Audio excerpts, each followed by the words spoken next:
वनाधिकार मान्यता कानून 2006, जैसे कि इस कानून के नाम में ही स्पष्ट है, मान्यता का कानून है।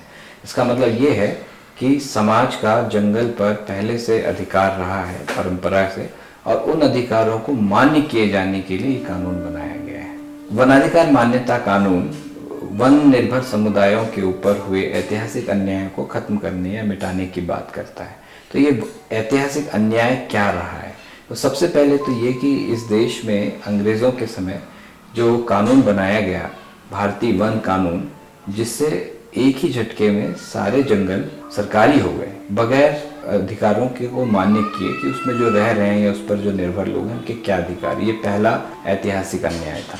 दूसरा, जब वन बनाने के बाद उनको अलग अलग श्रेणियों में बांट दिया गया, जैसे आरक्षित वन, संरक्षित वन, और उसमें समुदायों को रोक लगा दिया गया अपने जरूरत की चीज़ों को इस्तेमाल करने के लिए। दूसरा ऐतिहासिक अन्याय था। बहुत बाद में जाके वन्य प्राणी संरक्षण के नाम पर भी राष्ट्रीय उद्यान, अभ्यारण्य वगैरह बनाए गए, और वहाँ से भी उस रहने वाले समुदायों को हटाया गया ताकि वन्य जीवों को बचाया जा सके, जैसे शेर। ये तीसरा बड़ा ऐतिहासिक अन्याय था।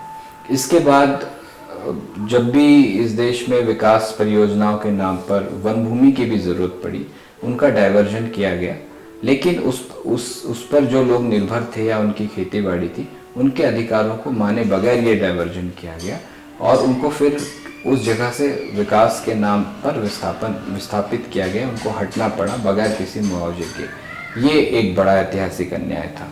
इस तरह के बहुत सारे ऐतिहासिक अन्याय सिर्फ इसीलिए हुए क्योंकि कुछ लोग जंगल पर निर्भर थे, जंगल में रहते थे, और वहाँ पे उनके कोई अधिकारों का ना तो कोई विलेख था, दस्तावेज था, और ना ही अधिकारों को माना गया था। इसी भूल को सुधारने की नीयत से ये कानून बनाया गया और ऐतिहासिक अन्याय दूर करने की बात की गई।